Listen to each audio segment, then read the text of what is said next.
Hello. And welcome to A moment of hope. Okay, let's give them some hope so they can chew on it. The verse is Luke chapter 12, verse 13 and 14. Okay, Luke 12, 13 and 14. Oh, in the sun. Okay, someone in the crowd said to him, "Teacher, tell my brother to divide the inheritance with me." Jesus replied, "Man, who appointed me as a judge or an arbiter between you?" Huh. All right, so this is a guy, he's got a big problem. What's his problem? That he wants money. He wants his brother to divide his inheritance with him. Okay, think about your brother, and then your parents die, or sometimes, I guess, before they died, they would give you a bunch of money. Okay? And your brother's like, nope, not sharing. Okay, this guy is doesn't have a nice brother, I guess. Would you share? Jack would not share. Okay, we don't need to talk about whether or not Jack would share. He never shared. Hopefully Jack will grow up by the time that happens. Let's just hope. All right, so you got an unsharing brother, normal, human, sinful. And they come to Jesus and they're like, "Jesus, tell my brother to share with me." And then what does Jesus say? No. Well, no, I love what he said. I was just like, wow. When I saw that, that was my favorite part. So read that again. The second one? Yeah. Jesus replied, "Man, who appointed me as a judge or an arbiter between you?" Man. Who appointed me as a judge or arbiter between you? This is like a secret truth. This one's like, a chocolate covered Oreo. You don't know what it is. You see it and you're like, did you ever have a chocolate covered Oreo?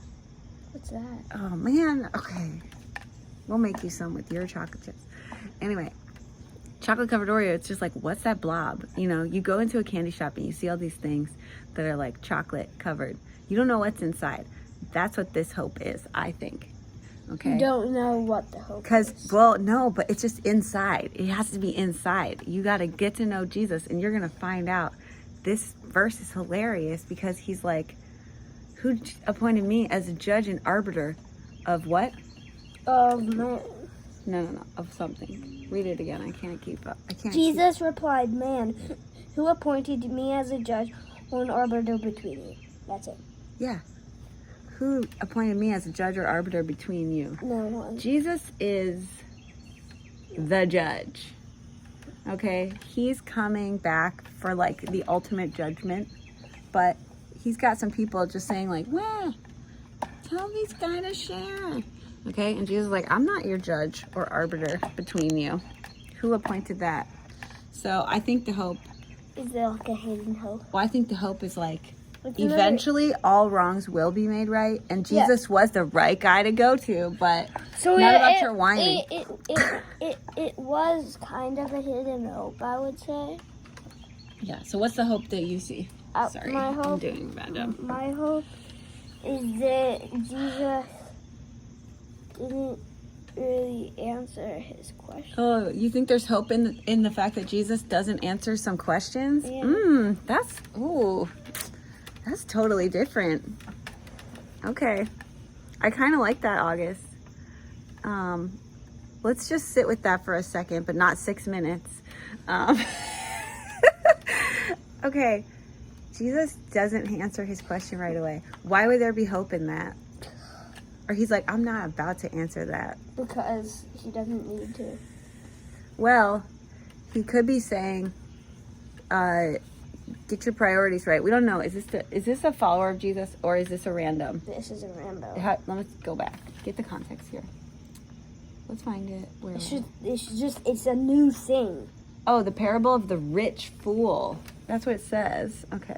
But that's someone in the crowd. That's what I wanted to know. Who said it? Was it a disciple or not? Because remember, his disciples were all about their inheritance Remember, James and John were like, Jesus, we want to sit next to you in heaven. We want to be your right-hand man and your left-hand man, and we're calling it now. And Jesus was like, I don't get to do that. I don't get to decide that. Jesus even said that to them. But his disciples were arguing over like a spiritual, eternal things of their inheritance. This guy's like, I need some money. He doesn't understand. Money's like, bye-bye, right? Right? That's what money is.